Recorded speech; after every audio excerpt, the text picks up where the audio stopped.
la société burkinabé était fragilisée par de profondes contradictions politiques et cela avait des impacts négatifs sur les personnes des forces armées nationales en tant que composante du peuple. L'armée était démunie, elle n'était pas en mesure, du point de vue, en tout cas, des capacités logistiques et pour faire face aux incursions terroristes.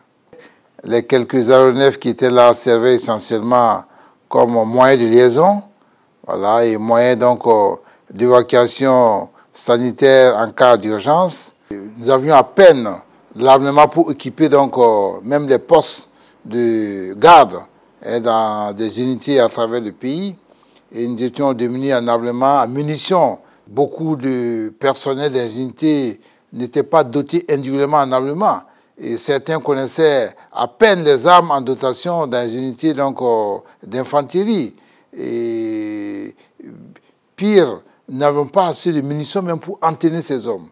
Les forces armées nationales du Burkina Faso, longtemps sous-équipées, peu structurées et pas très motivées, se sont retrouvées naturellement peu efficaces face aux coups de boutoir des groupes armés terroristes qui en 2015 ont perpétré les premières attaques terroristes dans notre pays. Dans cette guerre d'un genre nouveau, de nombreux civils ont perdu la vie et les forces armées nationales ont payé le lourd tribut avec de nombreuses victimes tombées sur le champ d'honneur pour la patrie. Cette situation inacceptable va sonner la révolte de jeunes officiers sous le leadership du capitaine Ibrahim Traoré, engagé à redonner à l'armée burkinabé tous les moyens nécessaires pour contenir la menace terroriste et aller à l'assaut de l'ennemi pour libérer le pays. Le président du Faso, chef suprême des forces armées nationales, va alors imprimer une nouvelle dynamique dans la réorganisation et le renforcement des capacités opérationnelles des forces combattantes. Les réformes les plus importantes qu'il faut noter a consisté tout d'abord à revoir le maillage territorial. Nous avions une organisation de défense du territoire qui était axée sur 3 régions militaires. Cela a été jugé insuffisant. Donc rapidement, on est procédé à une réforme, à une réorganisation. Nous sommes passés de 3 régions militaires à 6 régions militaires, 6 régions de gendarmerie, de nouvelles bases aériennes, pour ne citer que cela. Nous avons procédé à la création, à l'organisation et à l'opérationnalisation de la brigade spéciale d'intervention rapide, qui a été fondée sur les bases des unités Cobra. Moins de 2 ans, nous sommes passés à 25 bataillons d'intervention rapide, plus d'autres composantes, rendant ainsi cette brigade très opérationnelle, un fer de lance de l'offensive que nous menons actuellement contre les groupes armés terroristes. Dans la foulée, un plan stratégique d'équipement des forces armées nationales est adopté par le gouvernement. Ce plan stratégique, fruit de la volonté du chef de l'État, va ouvrir la voie à un renforcement sans précédent des capacités opérationnelles des forces armées nationales, notamment sur le plan des ressources humaines, de la logistique, de la tactique et des techniques de combat. Aucune des entités de l'armée n'est restée en marge. Sur le plan du recrutement, cette réorganisation s'est accompagnée d'un vaste programme de recrutement et de formation, ce qui a permis d'augmenter les effectifs au sein de nos entités et de densifier le théâtre des opérations. Sur le plan de l'équipement, l'armée de terre a bénéficié effectivement de dotations de moyens majeurs, de matériel de haute technologie, de systèmes d'armes, de systèmes de communication modernes, efficaces et adaptés à la menace actuelle. La diversification des partenariats stratégiques avec des pays comme la Russie, la Turquie, la Chine va alors accélérer l'acquisition d'importants équipements au profit des forces armées. Et à peine arrivé au pouvoir, le capitaine Ibrahim Traoré va montrer sa ferme volonté de combler le retard en matière d'équipement de l'armée burkinabé. Déjà en décembre 2022, seulement 3 mois après son avènement à la tête de l'État, l'armée de terre voit ses capacités renforcées avec l'acquisition de véhicules blindés. Et cette dynamique enclenchée va se poursuivre avec la remise d'un important lot de matériel militaire composé de moyens roulants, d'armes de combat et de munitions au ministère de la Défense en janvier 2024. Je vous remets officiellement les clés de ces engins tactiques. Retenez que nous sommes dans un monde de prédation. Pour avoir la paix, il faut faire la guerre. Donc, faites la guerre. L'armée de terre aujourd'hui est plus robuste. et elle continue de monter en puissance. L'armée de terre aujourd'hui n'a rien à envier ou n'a rien à voir en termes de capacité avec l'armée de terre qu'on a connue d'autres temps. Non seulement en termes de maillage du territoire, mais aussi en termes d'effectifs. En avril 2024, un autre lot de matériel militaire a été remis au chef d'état-major général des armées pour emploi. Il s'agit de 75 véhicules, 7 ambulances APC, 20 véhicules M53, 20 véhicules SATCO, 20 véhicules citernes, 4 véhicules de type Armored Car, 2 véhicules de type Armored Bus, 2 véhicules de type APC MEMSA. Toujours dans cette dynamique, courant juin 2024, un autre important lot de matériel militaire et de génie a été acquis au profit des FDS engagés sur le front de la guerre contre le terrorisme. Il s'agit de blindés de combat à l'épreuve des engins explosifs improvisés, de l'armement, de munitions et d'engins de travaux de génie militaire, notamment des excavatrices, des porte-camions et des citernes. Je vous remets donc symboliquement les clés donc de ces engins. Ça rentre dans le cadre du plan stratégique d'équipement 2024. Faites-en donc bon usage et commencez le développement tant attendu de la guerre. Si quelque chose vous manque, revenez vers moi et je serai reparti vers le peuple. Ce qui a été acquis, en tout cas, peut-être les aînés, les anciens le diront, c'est du jamais vu dans cette armée. Moi, je suis de la logistique, je sais ce que ça vaut. C'est du jamais vu dans cette armée. L'armée de l'air, longtemps clouée au sol, va connaître son envol sous la houlette du chef suprême des forces armées nationales, le capitaine Ibrahim Traoré. La maîtrise et le contrôle du ciel sont des variables incontournables pour la victoire contre l'hydre terroriste et pour la construction d'une armée forte et résiliente. L'acquisition d'hélicoptères pour le transport des troupes et pour des actions humanitaires, ainsi que des aéronefs de reconnaissance, des hélicoptères de combat et des drones de frappe en mars 2023 s'inscrivent dans cette vision du chef de l'État. Un important lot de vecteurs aériens, dont une douzaine de drones constitués essentiellement de Bayraktar TB2 et de Bayraktar Akensi, ont été également acquis, permettant ainsi l'agrandissement de la flotte qui peut désormais intervenir dans des délais très courts et assurer une surveillance permanente du territoire national. Depuis l'accession du président Traoré au pouvoir, l'armée de l'air a eu une place de choix dans le plan d'équipement des forces armées. Nous avons reçu des appareils de combat, nous avons reçu de nouveaux appareils qui font du renseignement, nous avons reçu des appareils de manœuvre et nous avons reçu pratiquement dans toutes les gammes de combat de nouveaux vecteurs qui nous permettent de pouvoir répondre aux besoins des populations et de la lutte contre le terrorisme. Et pour mettre en œuvre ces moyens, nous avons bénéficié également de l'ouverture de 2 nouvelles bases aériennes qui nous permettent de pouvoir avoir plus de flexibilité sur le terrain, qui nous permettent de pouvoir être plus proches des zones des opérations, qui nous permettent de pouvoir avoir plus de capacité à répondre aux besoins, à ce que l'on attend d'une armée de l'air sur le terrain. Et pour mettre tout ceci en œuvre, il a fallu que nous soyons renforcés en termes d'effectifs et ceci a été pris en compte également à travers des recrutements. Les éléments de l'armée de l'air étaient essentiellement formés à l'étranger, chose qui ne permettait pas d'avoir les effectifs conséquents. Avec le leadership du président, nous avons la capacité de former nos éléments sur place ici à travers la création de nos écoles de l'armée de l'air. Ces écoles, il y en a qui sont déjà opérationnelles, il y en a qui sont en train d'être mises sur pied, mais ça nous donne une capacité réelle pour pouvoir faire des formations qui répondent à nos besoins, des formations qui permettent d'avoir des hommes qui ont les aptitudes dont on a besoin réellement sur notre terrain, ici et maintenant. Les efforts d'équipement ont permis également de renforcer significativement les unités de la gendarmerie nationale et de la police nationale. Aujourd'hui, ces forces de sécurité intérieure disposent de moyens nécessaires pour jouer pleinement leur rôle dans la défense et la sécurisation du territoire national. Sur les 2 années considérées, notamment de octobre 2022 à octobre 2024, la gendarmerie a bénéficié donc de 2 recrutements ordinaires et également d'un recrutement spécial, d'un effectif de 3000, ce qui donc a augmenté les effectifs de la gendarmerie. Au niveau de la logistique, nous avons également bénéficié d'un certain nombre de moyens qui peuvent s'évaluer à plus de 200 moyens roulants, toutes catégories confondues. Nous avons pour l'entretien et la maintenance, nous avons bénéficié également d'une enveloppe de 1,5 milliard pour les pièces de rechange. Avant, nous étions avec des moyens, des véhicules qu'il fallait pousser pour démarrer. Aujourd'hui, à l'heure où je vous parle, lorsque vous voyez un moyen de gendarmerie, c'est vraiment un moyen appréciable. Voilà, donc c'est des moyens, des acquisitions qui permettent à la gendarmerie de travailler efficacement. Au niveau des infrastructures, nous avons bénéficié d'une enveloppe d'environ 11 milliards de francs CFA pour la construction, les réalisations d'infrastructures que nous n'avions pas, mais également la réhabilitation des infrastructures existantes et qui étaient donc un peu délabrées. La plupart des brigades de gendarmerie étaient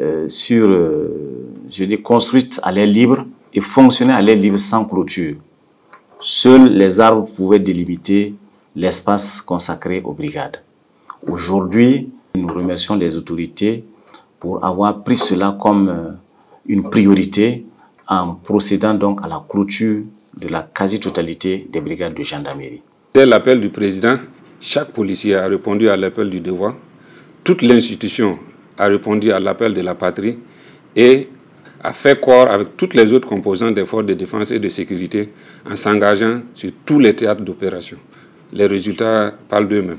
Ce sont des dizaines d'unités d'intervention et des dizaines de GOUMI aussi qui ont été créés dans le cadre de notre contribution à la lutte contre le terrorisme. Et toutes ces unités sont déployées à l'échelle du territoire aux côtés des autres forces de défense et de sécurité, des volontaires pour la défense de la patrie. Il y a aussi la refondation de l'unité d'intervention de la police nationale que vous connaissez comme une unité d'élite qui a été transformée en groupement. Il y a la création aussi du centre d'opération, des opérations de la police nationale. En termes de recrutement, c'est par milliers que les policiers sont recrutés depuis l'arrivée du capitaine Ibrahim Traoré. En 2 ans, nous avons assisté au recrutement de plus de 4000 policiers. Donc ça, c'est un chiffre record. Beaucoup d'infrastructures ont été réalisées, d'autres réhabilitées depuis l'arrivée du capitaine Ibrahim Traoré. Sur le plan de la formation, on a assisté à un vaste renforcement des compétences de la police à travers différents types de formations, des formations intensives et des formations spécialisées. À une certaine période, il y avait des guéguerres par rapport à certaines considérations en ce qui concerne la police. Avec l'arrivée du capitaine Ibrahim Traoré, tout cela s'est envolé.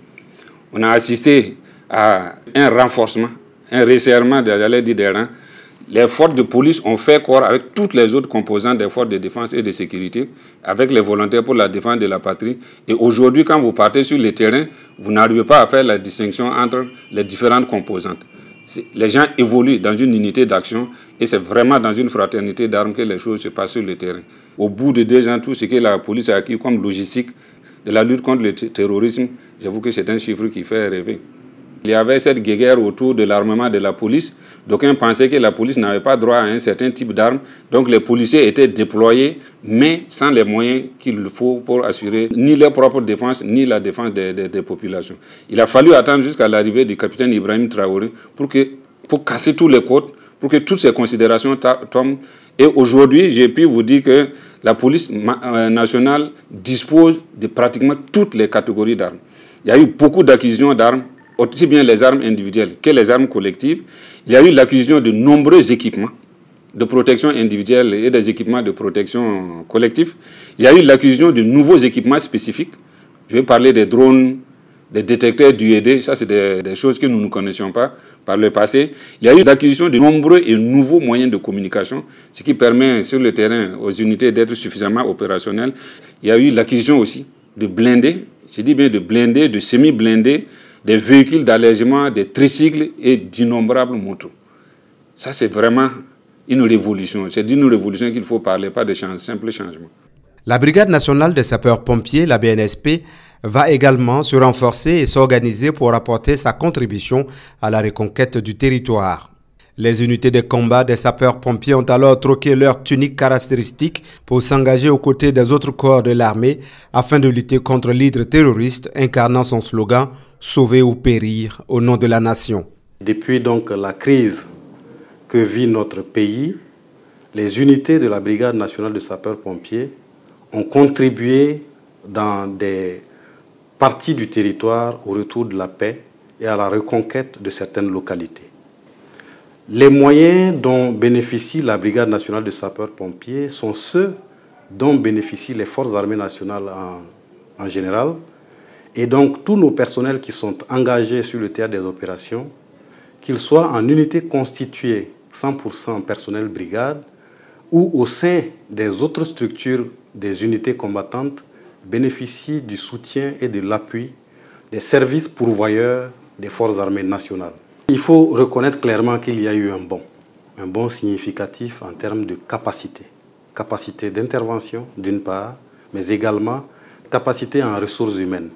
Il y a eu une augmentation conséquente des effectifs au niveau de la brigade pour pouvoir faire à la fois face à la défense opérationnelle du territoire dans le cadre de la reconquête du territoire national, mais aussi pour faire face à nos prestations de services publics en matière de secours et de lutte contre l'incendie. Depuis 2023-2024, nous avons bénéficié de la création d'unités spécifiques et d'unités au sein de la brigade. Nous avons aussi bénéficié de l'ouverture et l'opérationnalisation de compagnies d'incendie et de secours dans les villes, notamment les chefs-lieux de régions administratives qui n'avaient pas de caserne de sapeurs-pompiers. Ce sont de grands efforts qui ont été faits dans le but justement de rapprocher les secours des populations. C'est ensuite une adaptation du dispositif. Et cette adaptation du dispositif, en termes de maillage, a vu la création des groupements d'incendie, mais aussi des compagnies d'incendie et de secours. Les autorités ont travaillé à assurer un maillage qui permette que les sapeurs-pompiers soient disponibles pour intervenir au profit des populations. Des moyens acquis grâce aux diverses contributions des citoyens burkinabés aussi déterminés à faire la guerre. En 2 ans, c'est plus d'1 milliard de dollars, soit plus de 600 milliards de francs CFA qui ont été mobilisés pour l'acquisition de matériel militaire, selon le ministère de l'Économie et des Finances. Les forces armées nationales n'ont jamais été autant équipées depuis son existence comme ces 2 dernières années. Nous disposons actuellement de matériel performant de dernière génération. Je citerai par exemple les drones stratégiques que nous avons, les hélicoptères de combat, de transport que nous avons pu acquérir dans le cadre de ces réformes, les véhicules blindés de transport logistique, les véhicules blindés de transport de troupes, les chars d'assaut, les véhicules de combat du génie militaire, les moyens de travaux également que le génie militaire vient d'avoir. Tout ça va concourir à beaucoup plus de mobilité de nos forces armées nationales, à beaucoup plus d'opérationnalité, à beaucoup plus d'audace. Parce que quand les hommes sont bien équipés aussi, il faut savoir que ça leur remonte le moral et ils sont beaucoup plus audacieux à entreprendre des actes offensifs.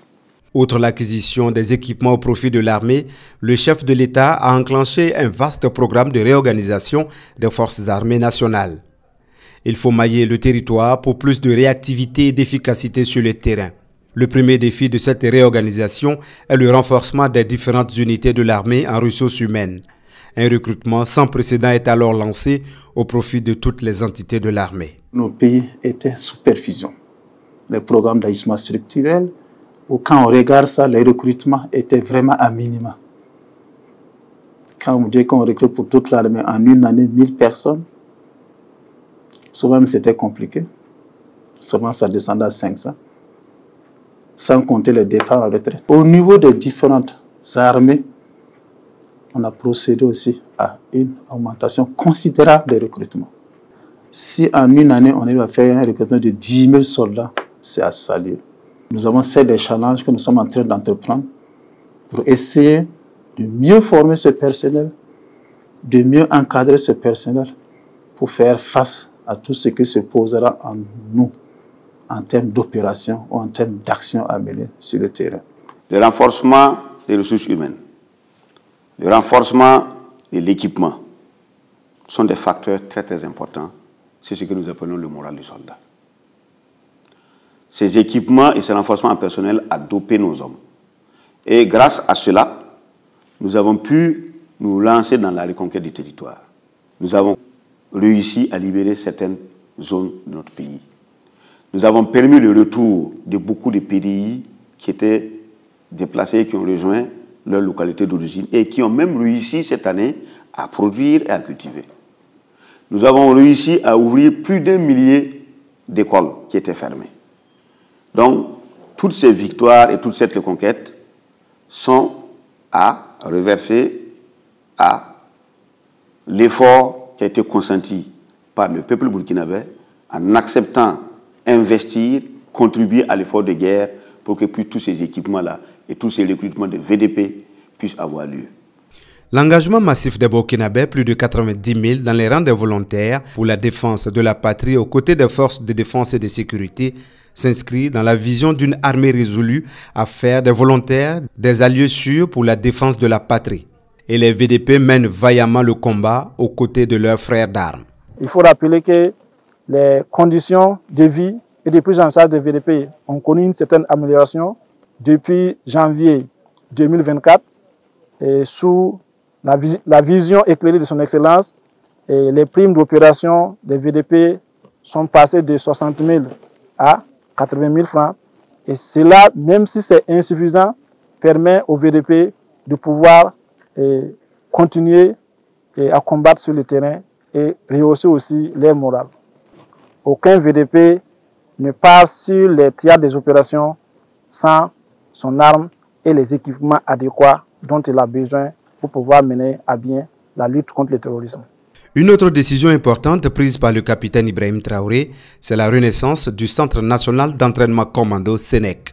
Implanté à Pau, dans la province du Naouri, ce centre est chargé d'assurer la formation des personnels militaires et paramilitaires aux techniques commando. Le centre national, c'est vraiment un passage que nous souhaitons pour tout le monde. Et ce centre aussi a l'avantage de prendre en compte les forces de sécurité intérieure, notamment garde de sécurité pénitentiaire, les eaux forêts, les douaniers. Ils peuvent passer par ce centre-là pour avoir des éléments, des notions commando. Ça, c'est pour aussi permettre l'interopérabilité entre les personnels et les moyens que nous avions. Parce qu'en passant par ce centre, vous avez un certain nombre d'équipements que vous allez voir. Et quand vous allez retrouver dans les manœuvres conjointes avec l'armée nationale, que vous savez, effort de sécurité intérieure, les manœuvres se passent très bien, on se complète mutuellement. En droite ligne de la vision inclusive de l'ensemble des forces pour la construction d'une défense forte et robuste pour notre pays, des unités spéciales ont également vu le jour au niveau de la garde de sécurité pénitentiaire et des eaux et forêts. Ces différentes unités apportent leur concours à la reconquête du territoire aux côtés des autres forces combattantes. Suite à l'appel du chef de l'État, président du Faso, le capitaine Ibrahim Traoré, à tous les FDS de s'impliquer activement dans la lutte contre le terrorisme et à la reconquête intégrale du territoire, l'administration pénitentiaire a répondu à cet appel par la création des unités pénitentiaires combattantes. Et de bonnes actions ont été engagées. Il s'agit de la mise en condition opérationnelle des éléments de l'unité pénitentiaire combattante à l'ENSOA et au centre d'entraînement commando de formation aux opérations spéciales à Pau. Des équipements spécifiques ont été dotés avec l'appui de l'état-major général des armées. À la suite de ça, une zone entière a été dédiée aux unités pénitentiaires combattantes pour sa sécurisation. Et de bonnes actions sont en cours pour la consolidation de ces zones par nos unités. En plus de ces actions, l'administration pénitentiaire joue sa partition aux côtés des FDS et des VDP sur le théâtre des opérations dans d'autres zones. Également, nous avons pu maintenir toutes nos positions habituelles sur l'étendue du territoire. Il faut reconnaître aujourd'hui que l'engagement des forces de sécurité intérieure aux côtés des FDS a engendré une cohésion qui n'a jamais existé. Aucune barrière n'existe aujourd'hui entre les états-majors des autres forces et les directions générales des forces de sécurité intérieure. L'ambiance y règne parfaitement et la communication, les échanges d'idées, le partage, en tout cas, des actions sur le terrain. Tout ça, c'est grâce à leadership du capitaine Ibrahim Traoré, chef de l'État, président du Faso. Depuis l'avènement de son Excellence, le président du Faso, le capitaine Ibrahim Traoré à la tête de notre pays, il y a d'énormes efforts qui ont été consentis au profit des forces de défense et de sécurité et singulièrement, je dirais, au profit du cadre paramilitaire des eaux et forêts. Sur le plan du personnel, nous avons bénéficié de l'autorisation de son Excellence pour la mise en œuvre d'un plan de recrutement. Et ce plan de recrutement avait un objectif de 4000 agents forestiers à recruter en 2 ans. Et aujourd'hui, nous nous satisfaisons de voir que nous avons déjà fait 2 recrutements. Un premier recrutement de 1950 assistants des eaux et forêts, un deuxième recrutement de 975 assistants des eaux et forêts, et nous avons 300 assistants des eaux et forêts issus des volontaires pour la défense de la patrie qui sont aujourd'hui en train de subir leur visite d'incorporation au niveau donc de l'armée. Pour le renforcement des capacités, le chef de l'État a instruit la mise en condition opérationnelle de l'ensemble du personnel combattant. Il a également instruit que l'ensemble des agents forestiers recrutés et qui seront formés techniquement au niveau de l'École nationale des eaux et forêts subissent un aguerrissement au centre d'entraînement commando de Pau. Cela pour les permettre d'être suffisamment aguerris, suffisamment en condition de pouvoir contribuer efficacement à la lutte contre le terrorisme et à l'appurement des forêts donc de notre pays. Nous pouvons retenir que c'est vraiment actuellement que l'on sent que nous faisons partie véritablement des forces de défense et de sécurité parce que nous avons bénéficié des armes, on a bénéficié d'armes individuelles, on a bénéficié d'armes collectives, ce qui est une première puisqu'on n'en avait jamais eu, mais avec l'avènement donc de cette transition, nous avons pu avoir ces différentes armes pour pouvoir contribuer efficacement donc à la lutte contre le terrorisme. Quand vous voyez nos éléments aujourd'hui, ils sont fiers d'être considérés d'une part, ils sont fiers d'être comme les autres d'autre part, et ils sont fiers de contribuer sur le terrain de façon véritablement engagée à la reconquête du territoire national. Créés au sein des forces armées, les BIR ont pour objectif d'intervenir le plus rapidement possible et le plus en avant en privilégiant la mobilité et la puissance de feu face à toute menace contre l'intégrité territoriale. Les résultats obtenus sur le terrain justifient la vision du chef de l'État. Nous sommes équipés, nous sommes vraiment équipés, et ce qui nous permet d'être présents rapidement sur le terrain et d'aller directement à l'objectif. Nous travaillons de concert avec les autres forces de défense et de sécurité, ce qui donne encore une autre dimension à cela. Tous ces efforts qui ont été faits par son Excellence Monsieur le Président du Faso, c'est pour permettre à l'armée nationale d'être vraiment autonome, d'être vraiment mobile sur le terrain et de partir à la conquête totale de ce pays-là. La création du groupement commando parachutiste, de la garde républicaine, de la brigade spéciale et d'intervention rapide participe de la volonté du chef de l'État de bâtir une armée forte au service de la nation. La création des groupements d'unités mobiles d'intervention GOUMI de la police nationale et la dynamisation du groupe d'action rapide de surveillance et d'intervention GARCI de la gendarmerie nationale s'inscrivent également dans cette vision du président du Faso des forces de défense et de sécurité engagées pour la sécurisation et la défense du territoire national. Aujourd'hui, grâce à la détermination du président du Faso et au soutien du peuple, l'armée est en train d'opérer sa mue pour mieux défendre la patrie. En tant qu'un ancien, pour ce que j'avais vu avant, ce que je vois aujourd'hui, un grand pas a été fait. Tout est mis en œuvre pour que d'ici un court délai, les forces armées nationales, les forces de sécurité intérieure soient au top. J'ai 34 ans de service. Quand je regarde derrière moi, je dis que nous venons de très loin. Avec les moyens consentis par la population et l'État, nous sommes en train de nous reconstruire. Nous sommes en train de monter en puissance. L'armée burkinabé a un avenir radieux. Un avenir avec une histoire qui sera auréolée de prestige et de gloire. Au cours de ces 2 années passées sous le leadership du président du Faso, son Excellence le capitaine Ibrahim Traoré, nous sommes tous témoins d'une métamorphose profonde des forces armées nationales et caractérisée par une montée en puissance donc de l'accroissement des effectifs, de l'accroissement des moyens logistiques, de l'armement et une restructuration et un redéploiement dans des unités qui couvrent plus efficacement le territoire national. Et l'autre dimension, c'est surtout la dimension air. Les forces armées nationales sont aujourd'hui équipées d'aéronefs de combat. Elles sont équipées de vecteurs aériens qui permettent de faire non seulement l'acquisition du renseignement sur le terrain, des missions d'observation, des missions de guidage et par les troupes au sol pour accroître l'efficacité du combat. Aujourd'hui plus qu'hier, au-delà des victoires sur les groupes armés terroristes qu'elle engrange, l'armée burkinabé, à travers sa mue, impose une fierté chez les citoyens burkinabés. En 2 ans, l'armée burkinabé a fait de grands bonds tant dans son organisation que dans ses capacités opérationnelles.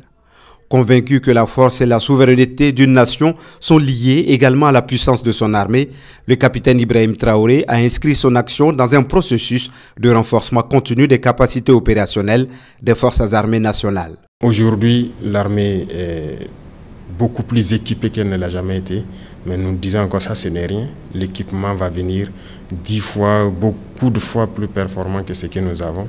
Nous allons continuer à recruter pour avoir une armée forte. Parce que l'indépendance, la souveraineté, tant que vous n'avez pas une armée forte, vous ne pouvez pas vous assumer.